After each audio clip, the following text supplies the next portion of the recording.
Elle avait étudié pendant des semaines, montré son travail, et pourtant on l'avait accusée de tricher. Le vrai rebondissement? Elle n'était pas la seule à avoir obtenu une excellente note, mais elle était la seule à être pointée du doigt. Janelle Carter était de ces enfants qui se tenaient toujours droit, finissaient leurs devoirs en avance et murmuraient un « merci » lorsqu'on lui passait un crayon. Âgée de 13 ans, discrète, toujours à réfléchir 10 pas en avance. Son son préféré? Le froissement d'une feuille de papier vierge glissant sur son bureau. Celui qu'elle détestait? Les gens qui la sous-estimaient. Ce mardi matin, à l'école Bayview Middle School de Modesto, en Californie, l'air dans la salle 214 semblait plus lourd que d'habitude. C'était le jour du contrôle final d'algèbre, et tout le monde le savait. Les têtes étaient baissées, les crayons tapotaient nerveusement, un toussotement occasionnel brisait le silence. Le test était au centre des discussions de l'école depuis des jours. M. Douglas Whitmore, le professeur de mathématiques au menton pointu et à la langue encore plus acérée, avait une réputation. Personne ne réussissait ses tests du premier coup. Mais Janelle était venue préparée. Elle avait passé les 3 dernières semaines à revoir chaque formule, chaque théorème, chaque question du dossier de révision avec sa mère, une ancienne enseignante qui travaillait désormais à temps plein dans un centre communautaire. Erica Carter ne plaisantait pas avec l'éducation. 30 minutes après le début, le crayon de Janelle s'arrêta.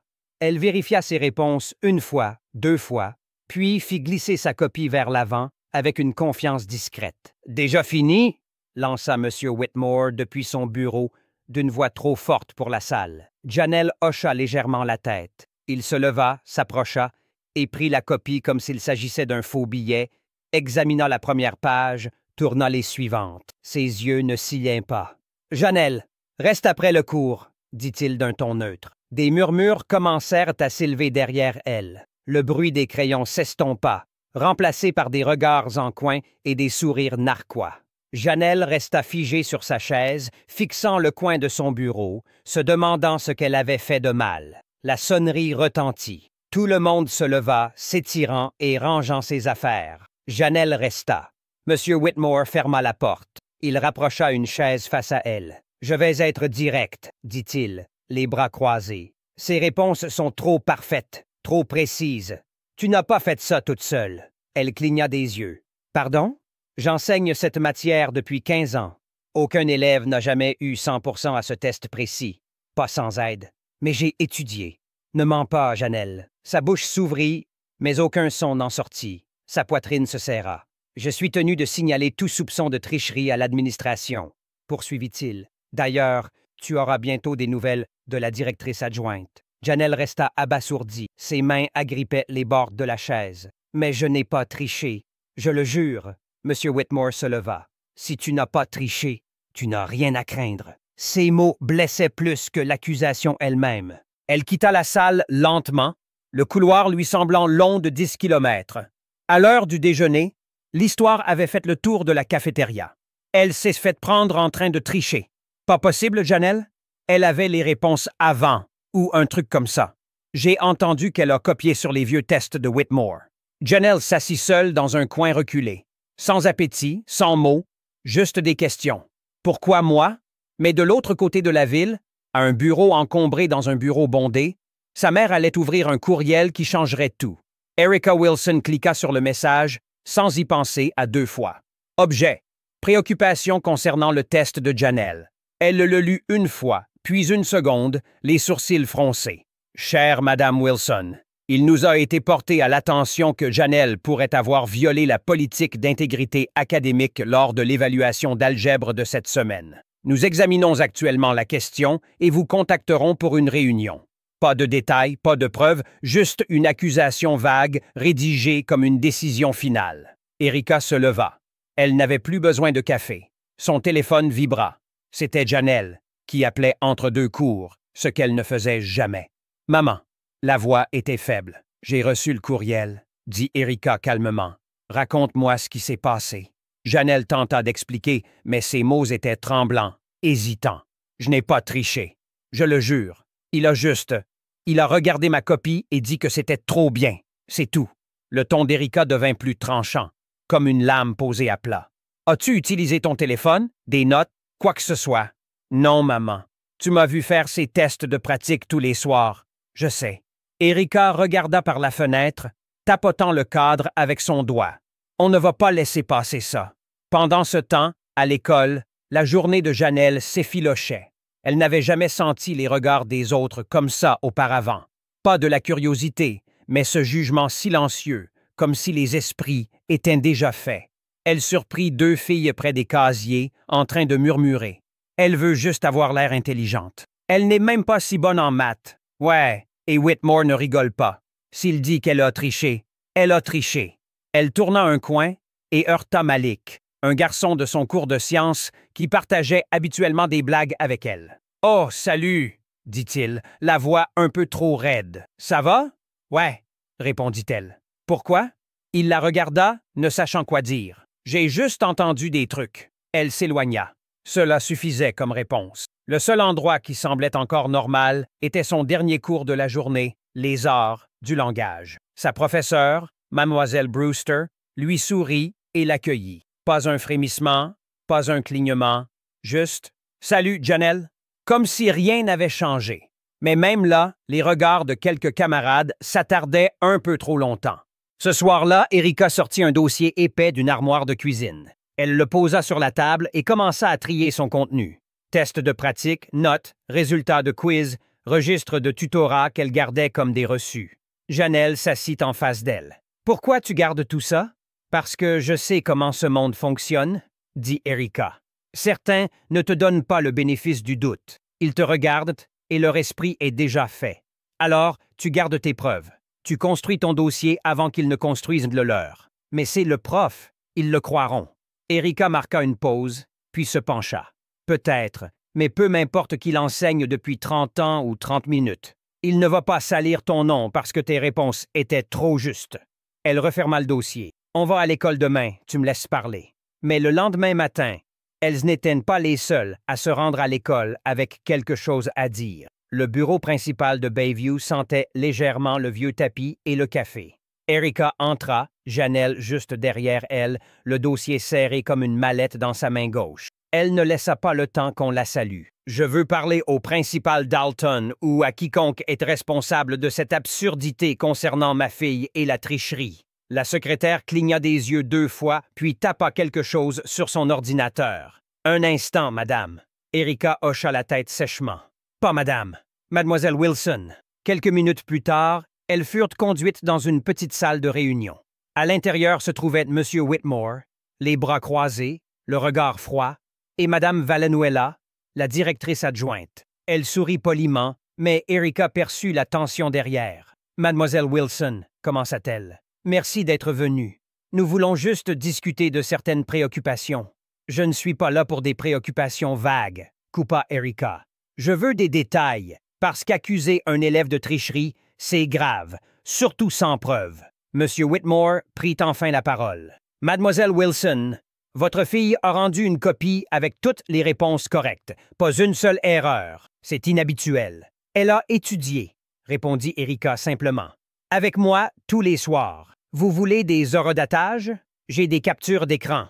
Vous voulez ces anciens quiz? Ils sont dans ce dossier. » Elle le fit glisser sur la table. Il ne l'ouvrit même pas. « Ce n'est pas seulement le score, » poursuivit-il. « C'est la manière dont elle a répondu. Elle a utilisé une méthode que je n'ai enseignée qu'une fois, il y a des mois. Peu d'élèves s'en sont souvenus. » Janelle prit enfin la parole d'une voix douce mais claire. « Vous l'avez enseignée en novembre. Je m'en souviens parce que c'était la semaine avant les vacances de Thanksgiving. Vous l'avez appelée la méthode la plus propre pour résoudre les problèmes d'interception pente. » Un silence. M. Whitmore ne répondit pas. Mme Valenzuela tenta de combler le vide. « Nous apprécions que vous ayez apporté cette documentation. Bien sûr, aucune décision n'a été prise, mais un jugement a déjà été porté, » coupa Erika. « Vous avez dit qu'elle avait triché sans rien vérifier, sans nous parler d'abord. Vous la traitez comme un problème parce qu'elle connaissait les réponses. » Elle regarda M. Whitmore. « C'est passé. Si difficile de croire qu'une jeune fille noire puisse être brillante sans que ce soit suspect. » La pièce devint silencieuse. Monsieur Whitmore remua sur son siège, mais ne dit rien. Madame Valenzuela expira lentement. Nous prendrons tout cela en considération. Merci de l'avoir apporté. Nous vous contacterons d'ici la fin de la semaine. Erika se leva. Faites-le. Janelle la suivit, silencieuse, mais ses pas semblaient plus assurés. En atteignant le parking, Erika se tourna vers elle. « Ça va? Je ne sais pas, » murmura Janelle. « Eh bien, » dit Erika, ouvrant la portière de la voiture, « ça ira. » Cet après-midi-là, la nouvelle se répandit que la mère de Janelle était venue à l'école. Certains élèves murmurèrent qu'elle avait explosé. D'autres dirent qu'elle avait amené des avocats. Rien de tout cela n'était vrai, mais peu importait. Même certains professeurs commencèrent à prêter attention. Mademoiselle Brewster intercepta Janelle après le cours et dit doucement « Si tu as besoin de quoi que ce soit, je suis là. » Et c'est Anna.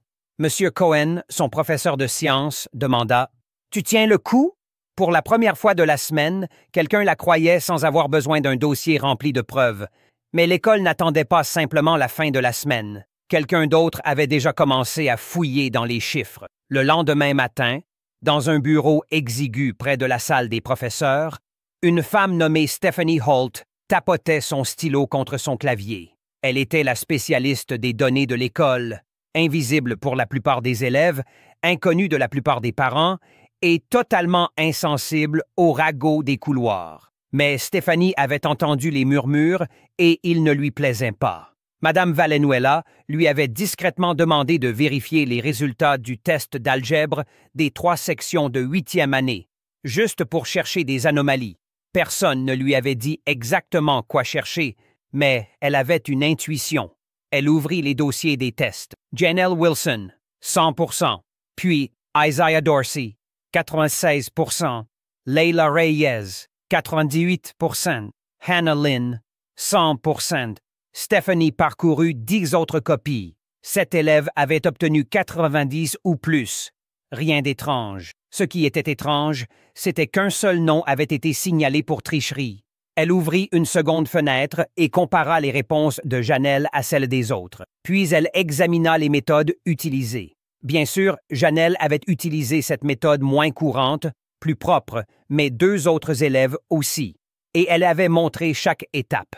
Aucun signe de copie, aucun motif de duplication, aucun indice de malhonnêteté. Stephanie s'adossa à sa chaise et fixa l'écran. Alors pourquoi seul son nom était-il sur la table? Elle ouvrit Outlook et commença à taper. Objet. Divergence dans l'examen des scores du test d'algèbre. Adressé au principal Dalton, à la directrice adjointe Valenzuela et à l'officier académique du district. Corps du message. Après avoir examiné les données du test d'algèbre, j'ai constaté que plusieurs élèves ont obtenu des scores dans la même plage et utilisé des méthodes similaires à celles de Janelle Wilson. Aucune anomalie statistique ne justifie de signaler un élève pour une potentielle inconduite. Je recommande de lever l'accusation et de suivre avec tout le personnel concernant les pratiques d'évaluation équitable. Stephanie Holt cliqua sur « Envoyer ». Pendant ce temps, Janelle était assise au fond de la bibliothèque pendant l'heure d'étude. Tête baissée, son crayon bougeait à peine. Elle ne pouvait pas se concentrer, pas manger, pas arrêter d'entendre les voix de ses camarades dans sa tête. Elle vérifia son téléphone sous la table. Un message de sa mère. « Tiens bon, je suis fier de toi, quoi qu'il arrive. » Ça aidait un peu. Dans la salle 214, M. Whitmore était assis à son bureau pendant sa période de planification, regardant à nouveau le test de Janelle. Son écriture était soignée. Ses étapes étaient claires. Pas de tâches, pas de regards en coin signalés par d'autres élèves, mais il ne pouvait pas se débarrasser de l'impression d'avoir manqué quelque chose ou peut-être ajouté quelque chose qui n'était pas là. Il regarda la pile d'autres tests à sa gauche, en ouvrit un. À 16%, travail brouillon, bonne réponse, pas de problème. Un autre, 89%, étape claire, méthode différente. Il sortit celui de Hannah Lynn, 100%, utilisant le même raccourci que Janelle, et il n'avait rien dit à ce sujet. Il s'adossa à sa chaise, la gorge sèche. Était-ce plus qu'une question de test? On frappa à sa porte. Madame Valenzuela entra avec une feuille pliée. « Vous avez 1 minute? » Il hocha la tête. Elle s'assit, déplia la feuille et la posa devant lui. Le courriel de Stephanie. Il le lut une fois, puis une seconde. « Elle est clean », dit Valenzuela doucement. et nous lui devons des excuses. Il ne répondit pas tout de suite. Doug, ajouta-t-elle plus fermement, ça ne peut pas juste disparaître. Il hocha la tête, le genre de hochement qu'on donne quand on n'a plus d'excuses. Mais le lendemain matin, le nom de Janelle retentit dans l'interphone. Janelle Wilson, veuillez vous rendre au bureau principal. Son nom résonna dans l'école juste avant la deuxième période. Toutes les têtes se tournèrent. Quelques murmures reprirent. Janelle leva les yeux de son classeur ouvert, écarquillant les yeux. Elle se leva lentement, ferma ses livres et sortit. Personne ne dit un mot lorsqu'elle passa. Dans le bureau principal, Madame Valenzuela se tenait près du comptoir, le regard plus doux qu'auparavant. Sa voix était plus basse aussi. « Salut, Janelle. Peux-tu venir avec moi une seconde? » Elle la suivit dans le bureau du principal Dalton. Il se tenait derrière son bureau. M. Whitmore était assis sur une chaise, une feuille sur les genoux. Il ne leva pas les yeux tout de suite. « Assieds-toi, » dit le principal. Janelle s'assit, raide, sur la chaise vide en face de lui. « Nous avons tout examiné, » commença-t-il. « Ton test, tes scores précédents, la documentation de ta mère et un rapport indépendant de notre spécialiste des données. » Le cœur de Janelle battait plus vite. « Tu n'as rien fait de mal, » poursuivit-il. « Ton test était complètement valide. Tu es une excellente élève et tes réponses étaient les tiennes. » Une pause. M. Whitmore se racla la gorge et leva enfin les yeux. « Janelle, je veux m'excuser. » La pièce semblait étroite. Elle le regarda, incertaine de ce qu'elle devait dire. « J'ai fait une supposition basée sur la rapidité avec laquelle tu as fini le test, la précision de tes réponses, et j'avais tort. » Il expira. J'ai laissé mes propres attentes brouiller mon jugement. Ses mains étaient serrées sur ses genoux. Elle ne savait pas si elle devait pleurer, hocher la tête ou parler, alors elle ne fit rien de tout cela. Le principal Dalton se pencha. « Nous allons retirer ceci de ton dossier. Ça ne te suivra pas. » Janelle hocha lentement la tête. « Tu peux retourner en classe, » ajouta Valenzuela. Janelle se leva, mais avant de partir, elle se retourna et demanda « Est-ce que quelqu'un va dire quelque chose aux autres élèves? » Dalton marqua une pause. « Nous n'avions pas prévu de le faire, mais nous pouvons discuter de la manière de l'aborder. » Janelle le regarda, puis sortit. Elle n'était pas en colère. Pas encore. Mais le silence semblait être une autre punition. À l'heure du déjeuner, elle s'assit à sa table habituelle, seule. Cette fois, elle n'ouvrit même pas son plateau. Elle observa. Quelques camarades jetèrent des regards. Personne ne parlait.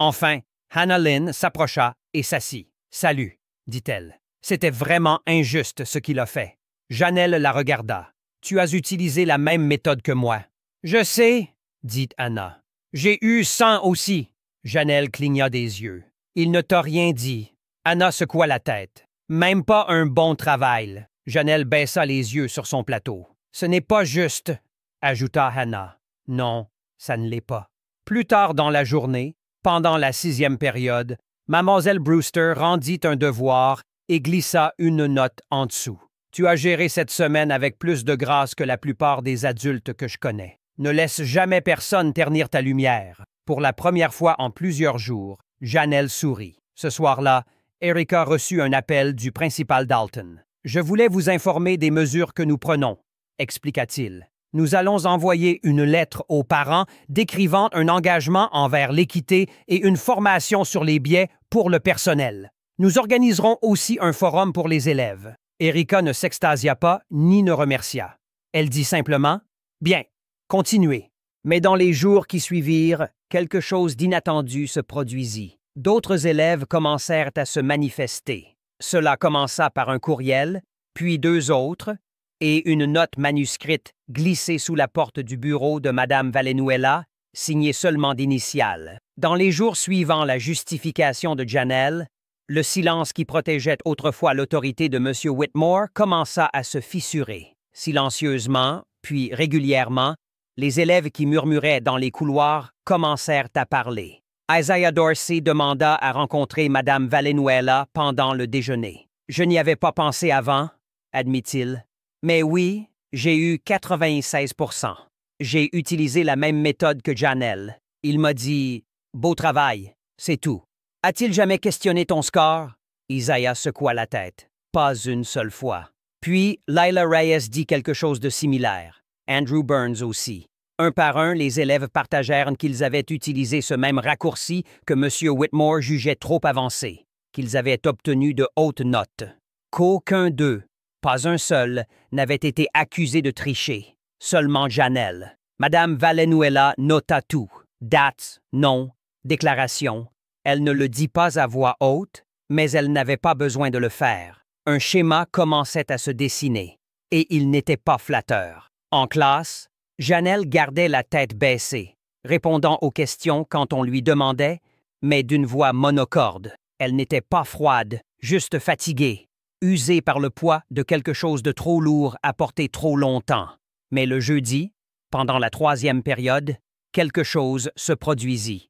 M. Whitmore distribua un quiz surprise. Des grognements remplirent la salle. Il s'arrêta une seconde à côté du bureau de Janelle. Elle leva les yeux. Leurs regards se croisèrent. Et pour une fois, le sien n'avait pas cette suspicion distante. Juste autre chose. Peut-être de la culpabilité. Peut-être de la prise de conscience. Après le quiz, alors que les élèves rendaient leur copie, un garçon au fond leva la main. Pas Janelle, pas Isaiah. C'était Darnell Hart, un garçon qui réussissait à peine et restait généralement discret. « Yo, Monsieur Whitmore !» dit-il assez fort pour que la classe entende. « Je veux juste m'assurer que vous ne penserez pas que j'ai triché si je réussis bien aujourd'hui. » Quelques élèves rirent, d'autres non. Monsieur Whitmore ne répondit pas, mais le moment resta suspendu. Après le cours, alors que Janelle rangeait ses affaires, Anna s'approcha à nouveau. « Ça va? » Janelle haussa les épaules. « Ça va mieux? » « Il parle d'organiser un forum, » dit Anna, « pour que les élèves partagent des trucs sur l'équité, les biais, ce genre de choses. Tu y vas? » Anna hésita. « Ouais? Et toi? » Janelle ne répondit pas tout de suite. « Peut-être. » Ce soir-là, Erika s'assit à la table de la cuisine avec son ordinateur portable, lisant le nouveau courriel de l'école aux parents. C'était correct, disait les bonnes choses, utilisait tous les bons mots. Réflexion, responsabilité, amélioration, formation. Mais ce qui importait plus, c'était ce qui suivrait. Alors, quand Janelle descendit, Erika ferma l'ordinateur. « Tu n'es pas obligé d'aller à ce forum si tu ne veux pas, » dit-elle. « Personne ne peut te forcer à partager ta douleur. » Janelle resta immobile. « Et si je veux? » Erika leva les yeux. « Alors fais-le. Et fais-le à ta manière. Car parler n'a jamais été la partie difficile. C'était savoir si les gens étaient enfin prêts à écouter. La salle polyvalente n'avait rien d'extraordinaire. Juste des chaises pliantes, un pied de micro, une bannière à moitié convaincue au-dessus du tableau blanc. Parlons. Les voix de Bayview. Mais elle était pleine. Plus d'élèves que prévu. Des professeurs aussi. Des parents. Même M. Dalton semblait surpris par l'affluence. Janelle s'assit au milieu, sa capuche sur la tête. Erika était à 3 sièges, assez près pour intervenir si nécessaire, mais assez loin pour laisser sa fille posséder ce moment. Madame Valenzuela accueillit tout le monde, la voix ferme. « Ceci est un forum ouvert. Il n'y a pas de mauvais mots ici, pas de punition, juste la vérité. Vous pouvez parler ou simplement écouter. C'est votre espace. » La première à se lever fut Anna. Elle s'éclaircit la gorge et regarda droit dans le micro. « J'ai eu 100 au test aussi, » dit-elle. « J'ai utilisé la même méthode que Janelle. Personne ne m'a questionné. Personne ne m'a accusé de tricher. » Ces mots frappèrent comme une gifle, pas forte, mais nette. Elle retourna à sa place. Personne n'applaudit. Ce n'était pas nécessaire. Isaiah monta ensuite. Même histoire. Je pensais que c'était une coïncidence, mais ce n'en était pas une. Puis vint Leila, puis Andrew, et ensuite un silence. Le genre de silence qui remplit une salle quand tout le monde attend la même personne. Janelle retira sa capuche et s'avança lentement. Elle ne regarda pas la foule, juste le micro pendant 1 seconde. « Je ne voulais pas venir ici, » dit-elle. « Je ne voulais pas raconter cette histoire. Je voulais juste passer un test, avoir ma note et rentrer chez moi. » Quelques élèves hochèrent la tête. Mais quand quelqu'un dit que tu as triché parce que tu as trop bien réussi, ce n'est pas une question de maths, c'est une question de ce qu'ils attendent de toi. Elle leva les yeux maintenant, droit devant. Je connaissais les réponses. J'ai étudié.